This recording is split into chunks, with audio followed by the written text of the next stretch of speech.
Hi there, welcome to another video by the Vickers MG Collection and Research Association. This might be a series of videos, it might just be one video. We're going to see how it cuts, see how it goes through. But the purpose of this video is to get across some of the common mistakes that I see through photographs on social media or on the internet, where displays are putting up their Vickers machine gun, and for some reason it occurs to me that it's wrong. Now, this isn't to belittle those people, it isn't to pick holes in what they're doing. I suppose it is a little bit. Its main effort is to get across there is a right way of doing things and there is a wrong way of doing things, and particularly alongside reenactors and living historians that are putting these machine guns out on display, you put a lot of effort into uniforms, you put a lot of effort into personal equipment, that effort needs to go into the Vickers machine gun as well. And just because something is readily available on the market doesn't necessarily mean it's right in your context.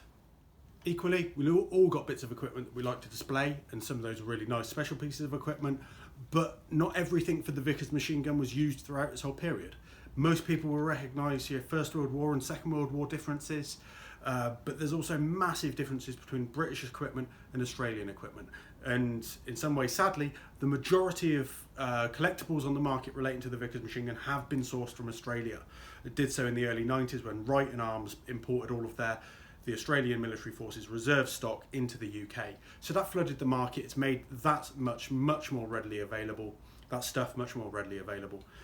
And that sort of dominates some of these displays that exist. Now, as I said, this isn't going to go into the detail of blancoing kit or stitch counting for the people that are putting the effort in with uniforms, or overweight reenactors, or all of those quite controversial subjects, because I've been a reenactor, I've done reenactments, I've done living history, and we've done those with the Vickers machine gun as well. So this is very much about just quick wins really for making displays that little bit better with the Vickers and making it a bit more appropriate. So please do watch this series of videos. Ask any questions about any of the items as well in the comments box, and like, share, subscribe, support us on Patreon, really important at the moment to try and make the association much more sustainable. Follow the links that will be in the description and find all of that information. So let's say, I hope you enjoy them. I hope they're useful. And like I said, they are not nitpicking, picking holes. They're quick wins that hopefully people can get across without too much expenditure. This isn't about making you all spend money on really expensive items of Vickers equipment, because actually we've got the association here that's to hold as much of that as possible. So I don't want you competing with us, quite cynically, but also the two guns that we've got here set up on display are typical of what should and shouldn't be. So what these videos are based around is how the British Army were using and displaying with the Vickers in the latter part of the Second World War, so 1943 onwards to 1945.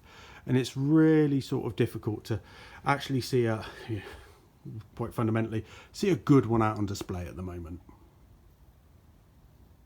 Certainly most that you see, you can pick up one or two of the errors that I'm going to show you. Now, this originally was going to start as a sort of top 10 or dirty dozen kind of number of clips, but we'll just see how it goes, and I want to cover as much as I can.